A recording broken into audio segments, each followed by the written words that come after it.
Ready for a deep dive into income inequality? I am. Let's do it. Perfect. So today we're looking at this fascinating video by Johnny Harris on YouTube, and it takes us right into the heart of Atlanta, Georgia. And what he does is he follows the lives of 5 people who each represent a totally different income bracket. Interesting. And the really cool thing is he breaks down their monthly budgets. Wow. Yeah, so we're talking like, housing, transportation, even down to groceries. Wow, that's a really interesting approach. Yes, it's super interesting. Gets into the nitty-gritty. It does. It gets into the nitty-gritty, and it really gives you a different perspective instead of just hearing statistics to see, what people's real lives look like. Yeah, because it makes it real, right? Like Yeah. you see the actual impact of income on people's daily lives. Exactly. It's like one thing to hear that someone makes $25,000 a year, but it's another thing entirely to see how they have to make every dollar stretch just to get by. Right. And the video does a great job of highlighting these different realities. Like, they introduce us to George. He's a security guard, makes $25,000 a year. And you see him really carefully planning his grocery shopping, sharing a house with roommates outside the city. Yeah. He drives an older car and even relies on some government assistance for healthcare. And that's the thing. Even with a steady job, George is barely scraping by. It really highlights the challenges so many people face at the lower end of that income spectrum. Yeah, there's no room for error. No. Like one unexpected expense and it throws everything off. Absolutely. One car repair, a medical bill, anything could just send someone like George spiraling into debt. Yeah, it's really eye-opening. And then on the flip side, we meet Robert, who's making $25 million a year. Oh, wow. Talk about a contrast. Robert's world is private jets, luxury homes. He even buys a bottle of wine for $150,000. It's hard to even imagine that kind of lifestyle, isn't it? It is. It's hard to even fathom. But, it's not just about showing off extravagance. I think it raises some interesting questions about the concentration of wealth. Oh, for sure. I mean, it really highlights the vast disparity that exists. And how this kind of system, where the very top just keeps accumulating more, how that impacts, society as a whole. Right, and it's not just about spending, is it? The video digs into how Robert's wealth is actually structured to generate even more wealth. Exactly. He's got access to these tax policies and investment opportunities that someone like George wouldn't even dream of. Right, it just seems to create this self-perpetuating cycle where the gap just keeps widening. Yeah, it really makes you think. And then, kind of in the middle ground, we meet Simon. He's an event coordinator, makes about $40,000 a year. Okay, so more of that middle income experience. Yeah, he rents a modest 1-bedroom, drives a used car, enjoys little things like going out to eat every once in a while, but he's definitely not living extravagantly, Right. He's still gotta watch his budget. Exactly. Yeah. He's working hard, but it doesn't feel like that traditional idea of the American dream where you just keep climbing higher and higher. It feels more like a struggle just to stay afloat. Totally. And then, we also meet Tim, who represents that $100,000 a year earner. Okay. So he was able to buy a condo, leases a BMW, definitely more comfortable than George or Simon. Yeah. But even he talks about the limitations he faces, especially when it comes to things like the cost of housing in a city like Atlanta. That's so interesting. So even those who we typically consider to be doing well are feeling the pressure. It's not just the struggle at the lower income level. Totally. It's like the spectrum of challenges, At the bottom, it's just surviving. In the middle, it's getting by. And then at the top, it seems like it's about accumulating even more. Yeah, exactly. And the video dives into specific areas where these differences become really stark. Like housing is a big one. Oh, absolutely. George is searching on Craigslist, trying to find roommates to split rent, and Robert's living in this multi-million-dollar mansion. It's got a golf room, a wooden tub, even a whole staff to take care of the place. It really highlights how housing can lead to social segregation, too. Oh, for sure. Robert's living in this exclusive neighborhood. It's got its own bubble, Yeah, totally. And let's not forget the financial implications of that.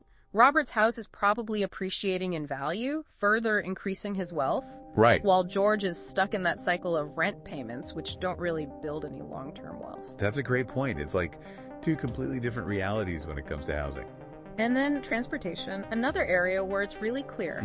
For George and Simon, owning a car is a necessity, but it comes with so many costs. Gas, insurance, repairs, all those things eat away at their already tight budgets. Yeah. And then you have Robert with his full-time driver and private jets For him, transportation's just another way to save time and hassle, which just increases the gap even more. Right, it further separates him from the experiences of those who are struggling to get around. Totally. And even food choices highlight these disparities. You see George stretching his grocery budget, sticking to beans and rice, the basics. Making every dollar count. Yeah. And then there's Robert with his gourmet chef and $150,000 bottles of wine. It's crazy, right? Yeah. But it's not just about individual preferences or splurging. The video really emphasizes how access to healthy food is often limited in lower-income neighborhoods. Yeah, it's like this whole other layer of inequality affecting people's health and well-being. Absolutely, and it just adds to that cycle of disadvantage. Speaking of health, the video also doesn't shy away from showing how income impacts access to healthcare. Yeah, huge issue. Like George relies on government assistance, but even then, he faces a lot of out-of-pocket costs. He has limited options when it comes to doctors and treatments. Limited choices, yeah. And then you have Noah, who's the $1 million earner in the video. He has access to specialists, preventative care, elective procedures. Totally different world. Completely different. And Robert, as you can imagine, has a private doctor on call, 24/7. It's hard to even grasp that level of healthcare privilege when you compare it to someone like George's experience. Yeah, it really underscores those systemic disparities. Yeah. And it's not just about access, it's about quality of care, too. Absolutely. And all of this connects to the time-money equation the video explores, where higher earners are essentially using their money to buy back their time. That's so interesting. Robert outsources everything, cleaning, cooking, even childcare, so that frees up his time for work, for leisure, whatever he wants. While George and Simon are spending their limited free time on chores and errands just to keep up. It's like the gap isn't just about money, it's about time and opportunity too. That's a really profound point. It shows how income can shape every aspect of our lives, from the mundane to the extraordinary. And the video doesn't stop there. It also delves into the historical context of income inequality in America. Oh, that's fascinating. So it's not just a recent phenomenon. No, not at all. It highlights how the gap between the rich and poor, which actually narrowed quite a bit in the mid-20th century, has been widening again in recent decades. Wow, that's really interesting. Wonder what factors led to that shift. Well, they talk about how tax policies have shifted, often benefiting the wealthy, and the decline of unions has also played a role. Right, and the increasing influence of globalization, I'd imagine. Exactly. So it's like this complex interplay of forces. Yeah, it's not a simple problem with a simple solution. Not at all. And beyond the statistics and trends, what really stood out to me was how the video emphasizes the human impact of income inequality. Yes, bring it back to the personal level. Yeah, like they talk about the poverty trap, where low income creates this cascade of challenges that just make it so hard for people to get ahead. It's heartbreaking, really, to think about how these systems can just keep people stuck. And then it makes you consider the potential consequences, like social unrest and even political polarization. This isn't just an individual problem, it affects us all. Right, it's a societal issue that requires collective solutions. But it can feel overwhelming, Like, where do we even begin to address something so complex? I know, it can feel like that. But I think the first step is understanding the complexities, as daunting as that might seem. I agree. We need to understand the problem before we can start talking about solutions. Yeah. And I have a feeling that's where this deep dive is headed. Exactly. So stay tuned. So this Atlantic article, The Case Against Credentialism, it really got me thinking. It's like this idea that our obsession with credentials, especially college degrees, could actually be fueling inequality. It's a really interesting perspective. Yeah, and the author, James Fallows, he calls it credentialism. Right. And basically, he argues that this system where you need a piece of paper to prove you can do the job, it creates these artificial barriers, and it can shut out really talented people. It's true. I mean, think about it. How many job postings have you seen? Oh my gosh, so many. Right?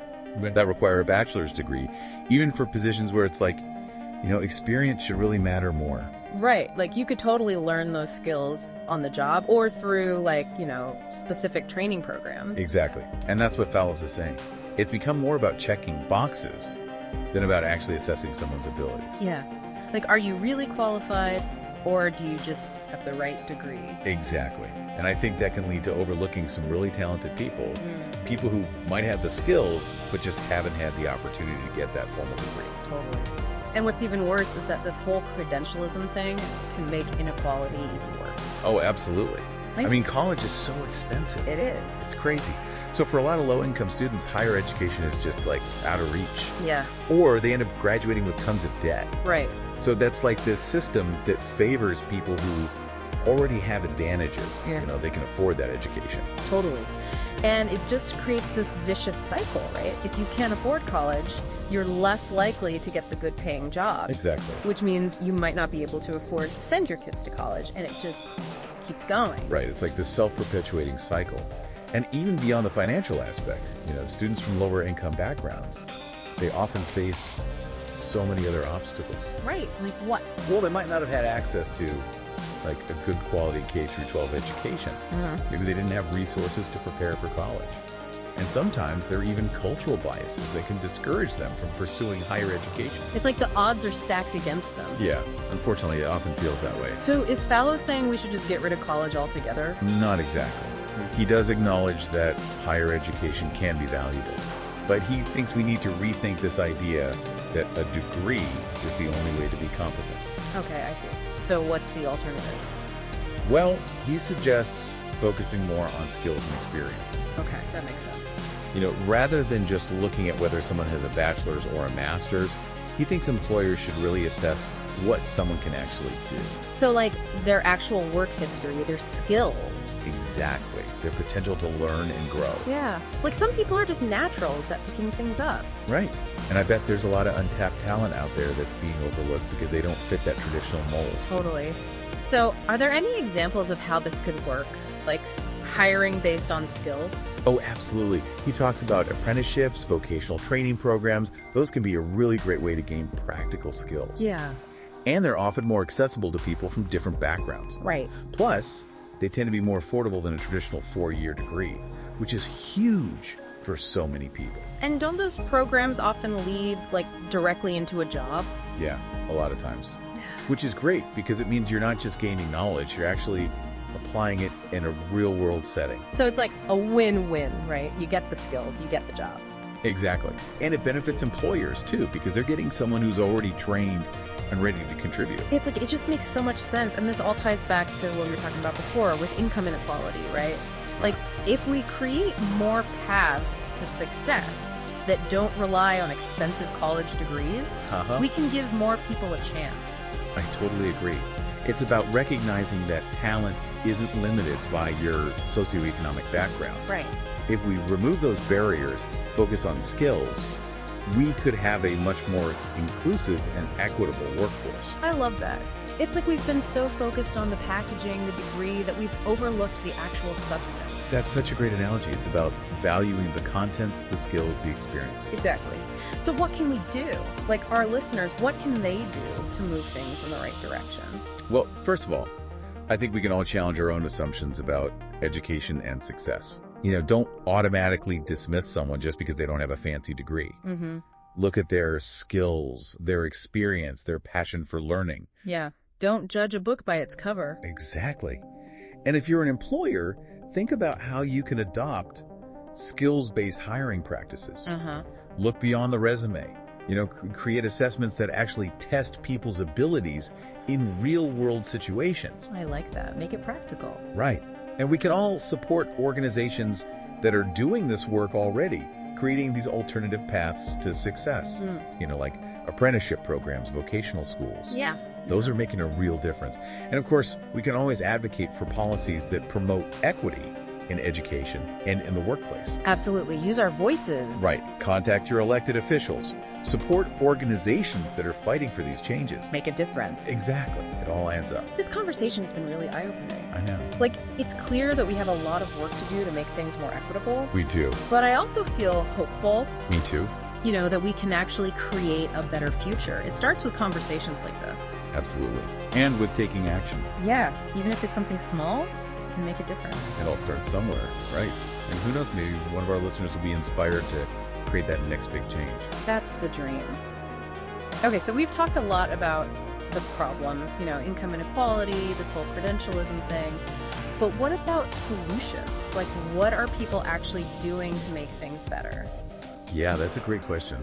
It's easy to get bogged down in the doom and gloom, but there are so many people out there working on creative solutions and actually making a real difference. That's what I want to hear about, like real-world example, things that give us hope, maybe even inspire our listeners to get involved. Exactly.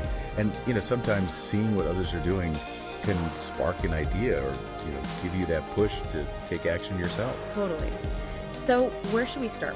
What are some of the things that have really impressed you? Well, there's this program called Year Up. Have you heard of it? No, what's that? So it's a nonprofit, and they work with young adults from low-income backgrounds. And they basically give them a year of intensive training, like technical skills, professional skills. Oh, cool. Yeah, and they also set them up with internships at, like, big companies, Fortune 500 companies. No, that's amazing. So it's like an alternative to a 4-year college degree. Exactly. It's about creating different pathways to success. I love that. And it sounds like it's really effective. I mean, are they seeing good results? Oh, yeah. They have like an 85% success rate. Wow. What does that mean? Like within 4 months of finishing the program, most of their grads are either working full-time or they're in college. That's incredible. And what about like salaries? Are they able to get good paying jobs? Yeah, their average starting salary is actually way higher than the national average for young adults without a college degree. That's so encouraging. It really shows that you don't always need that traditional path to succeed. Exactly. And, it's not just about the technical skills they learn. Year Up also emphasizes those like soft skills that employers are always looking for. Right, like communication and problem solving. Yeah, all of that. Yeah. So they're really well-rounded when they come out of the program. I'm so impressed by this. Aren't there other programs out there like this? Oh, tons. There are coding boot camps, apprenticeships, vocational schools. They're all doing great work, and they're opening up doors for people who might not have had those opportunities before. It's like we were saying, there's so much talent out there just waiting to be tapped into. Exactly. And, it's not just about providing those skills. It's also about addressing the systemic issues that create these barriers in the first place. Right. Like we can't just teach people how to code. We also have to make sure they have a roof over their heads and food on the table. Exactly. And you know what? There are some really innovative approaches out there to address things like affordable housing. Oh, like what? Tell me more. Well, have you heard of community land trusts? No, what are those? So they're basically nonprofits that buy land and then they lease it out to homeowners at a price they can actually afford. Oh, interesting. So it's like they own the land. Right. And they hold it in a trust, which means it stays affordable even if, the market changes. That's so smart. So it prevents people from being priced out of their own community. Exactly. And then there's also this idea of micro-housing, building smaller apartments that are more affordable. Yeah, I've heard about that. It's a cool concept, and it could be especially helpful in cities where space is limited. Makes sense. It seems like there's so much happening. It's exciting. I know. And don't forget about all the organizations that are working on those social and economic factors like financial literacy. Oh, right. Yeah, and they provide things like microloans to help people start their own businesses. Wow, that's amazing. So many people working on different pieces of the puzzle. It's like a whole ecosystem of solutions, all interconnected. It's a beautiful thing. It is. And it gives me hope that real change is possible. Me too. It's so inspiring to see all these people taking action. And you know what? It makes me realize that we all have a part to play in this. Absolutely. You don't have to be a millionaire or a CEO to make a difference. Right. So what would you say to our listeners? Like, how can they get involved? Well, first, I think it's important to just educate yourself, learn about these issues. Then, think about what resonates with you. What are you passionate about? Okay. Maybe you want to volunteer. Maybe you want to donate to an organization that's doing work you believe in. Even just talking to your friends and family about these issues can make a difference. Right. Raising awareness, starting conversations. Exactly. Every little bit helps. I love that. It's about finding your own way to contribute, whatever that looks like. Exactly. And never underestimate the power of your actions, no matter how small they might seem. This has been such a great conversation. I feel so much more optimistic now. Me too. It's easy to get discouraged, but there's so much good happening out there. Yeah. I think that's the perfect note to end on. Like, yeah, the problems are real, but so are the solutions. And we all have the power to be part of creating a better future. I couldn't agree more. Thanks for having me. Thanks for being here. And to all our listeners, keep learning, keep asking questions, and never stop believing in the power of change. We'll see you next time.